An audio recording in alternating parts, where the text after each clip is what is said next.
Ihr Name ist Olivia Morel, die einzige Rangerin im Sabi-Sands-Game-Reserve in Südafrika.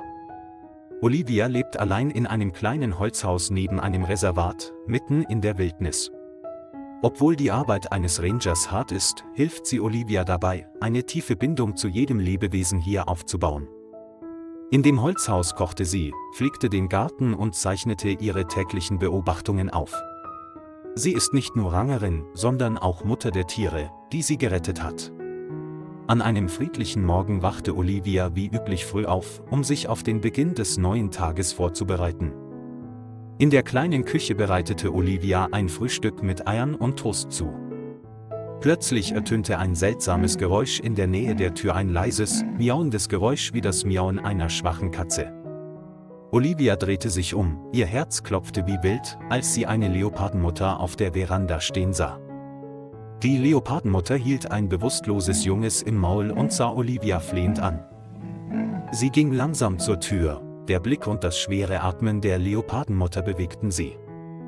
Die Leopardenmutter legte ihr Baby auf den Boden und trat dann ein paar Schritte zurück, wobei sie die Frau mit flehenden Augen um Hilfe anflehte. Olivia wusste, dass in diesem Moment Mutterinstinkt und Vertrauen zwischen Mensch und Wildnis zusammentrafen. Olivia kniete sanft nieder und berührte mit ihren zitternden Händen den reglosen Körper des Jungen. Sie überprüfte den Herzschlag und legte dann ihr Ohr an den schwachen Atem des kleinen Tieres vor ihr. Die Leopardenmutter blieb in der Nähe, rannte nicht weg und griff auch nicht an, sie beobachtete lediglich jede Bewegung von Olivia. Ohne zu zögern hob Olivia das Junge auf, drückte es an ihre Brust und öffnete die Tür, um das Haus zu betreten. Sie sprach leise mit der Leopardenmutter, als wolle sie ihr versichern, dass sie ihr Bestes tun würde, um dieses kleine Leben zu retten. Die Leopardenmutter ging nicht weg, sondern folgte ihr ein paar Schritte und blieb dann im Türrahmen sitzen und beobachtete sie, ohne mit der Wimper zu zucken. Olivia legte das Junge auf den Esstisch und legte ein sauberes Handtuch unter den winzigen, nach Luft schnappenden Körper. Sie nahm den Erste-Hilfe-Kasten von einem hohen Regal und durchsuchte die notwendigen Gegenstände wie Nadeln, Medikamente und Verbandsmaterial. In der Küche wurde es still, bis auf das schwere Atmen der Leopardenmutter draußen. Olivia blickte aus dem Fenster, ihre Mutter wartete noch immer, Hoffnung und Sorge erfüllten ihre Augen. Olivia desinfizierte die kleine Wunde am Bein des Jungen und verabreichte ihm dann mit einer Spritze das Wiederbelebungsmedikament. Sie injizierte eine moderate Dosis in ihre Wade und hielt dabei ihre Hand ruhig, um keine weiteren Schmerzen zu verursachen. Das Junge reagierte nicht stark, aber seine Atmung war etwas regelmäßiger. Olivia nahm ein warmes Handtuch und wischte den getrockneten Schlamm aus dem kleinen gepunkteten Fell. Sie legte ihm ein Tuch auf die Stirn, um seine Temperatur stabil zu halten und einen Hitzschlag zu verhindern. Ihre Hände verließen den Körper des Leoparden nie, jeder Herzschlag, jeder Atemzug wurde genau überwacht. Die Leopardenmutter war nun hereingekommen, stand ein paar Schritte vom Tisch entfernt und gab keinen Laut von sich. Olivia flüsterte: „Komm schon, Baby, gib nicht auf, deine Mutter wartet." Sie mischte ein Stärkungsmittel und gab ein paar Tropfen in das Maul des Leopardenbabys, damit es schneller aufwachte. Fast eine halbe Stunde verging, in der angespannten und stickigen Atmosphäre blieb Olivia ruhig und beharrlich. Sie nahm Kondensmilch, goss sie in eine Flasche und bereitete eine weiche Spritze vor, um das Kind nach und nach zu füttern.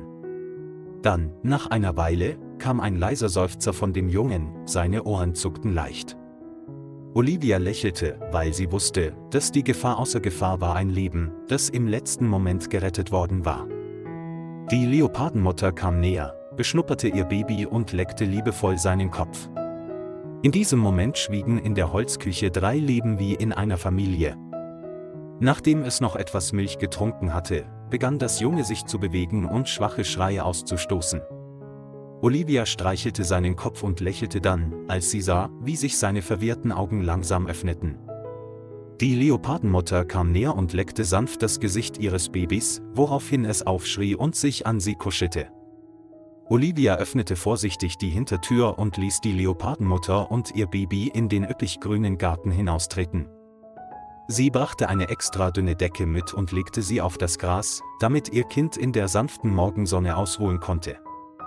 Das Leopardenbaby machte ein paar kleine Schritte und ließ sich dann ins Gras fallen. Die Leopardenmutter schaute nach unten. Olivia kicherte leise, ging dann hinüber und streichelte sanft den Rücken des Jungen, als würde sie mit einem Haustier spielen. Die drei verbrachten den ganzen Morgen im Garten, unter dem blassen gelben Sonnenlicht der Trockenzeit. Das Junge wurde allmählich mutiger und versuchte, auf Olivias Schoß zu springen, kratzte sie sanft und rieb sein Gesicht an ihrer Hand. Dieser Moment des Friedens zwischen Natur und Vertrauen ist die größte Belohnung für einen Ranger. Die Leopardenmutter begann, im Garten umherzulaufen, als würde sie die Umgebung prüfen, bevor sie sich zum Ausruhen niederließ. Olivia stellte die Schüssel mit Milch neben das Junge, es leckte sie leise sauber und schlief dann in den Armen seiner Mutter ein. Sie machte ein paar Erinnerungsfotos nicht um anzugeben, sondern um sie als persönliche Erinnerung aufzubewahren. Im sanften Sonnenlicht waren die Schatten der drei Kreaturen wie ein lebendiges Gemälde auf den Boden gedruckt. Es ist der Tag, an dem Natur und Mensch eins werden, ohne Barrieren, ohne Angst. An diesem Nachmittag brachte Olivia etwas Fleisch und Obst für die Leopardenmutter und ihr Baby in den Garten. Sie setzte sich neben sie und streichelte sie sanft, als würde sie sich liebevoll von ihnen verabschieden. Die Leopardenmutter fraß langsam, während ihre Jungen aßen und sich an ihre Beine kuschelten. Nach dem Essen stand die Leopardenmutter auf, sah Olivia an und drehte dann ihren Kopf in Richtung des fernen Waldes. Auch das Junge stand auf, drehte sich um, sah sie ein letztes Mal an und rannte dann ohne zu zögern seiner Mutter hinterher. Olivia beobachtete, wie die Gestalten von Mutter und Kind im fahlen Sonnenlicht hinter dem Wald verschwanden. Sie stoppte es nicht, lächelte nur, weil sie wusste, dass die Natur ihre Freiheit brauchte, um in die Wildnis zurückzukehren.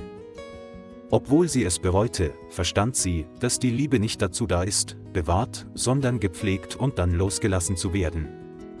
Zurück in der Küche räumte sie den Tisch ab und fühlte sich nach einem emotionalen Morgen unbeschwert. Eine weitere Erinnerung ist mir im Herzen geblieben, eine Zeit, in der ich Mutter statt Natur war. Eine Woche später fuhr Olivia auf ihrer üblichen Patrouille die Hauptstraße des Reservats entlang. Es war noch früh, das blasse Sonnenlicht schien durch die Baumkronen und warf Schatten auf den trockenen gelben Boden. Sie hob ihr Fernglas und beobachtete die Antilopenherde, die in der Ferne jenseits des kleinen Baches graste. Plötzlich musste das Auto mitten auf der Straße anhalten, als unerwartet eine Leopardin vor das Auto trat. Olivia wusste sofort, dass es ihre Mutter war. Diesen Blick, dieses Fell würde sie nie vergessen.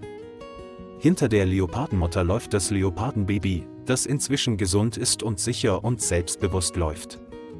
Beide zeigten keine Angst, sondern standen einfach nur da und schauten auf das Auto, als wollten sie eine Botschaft senden.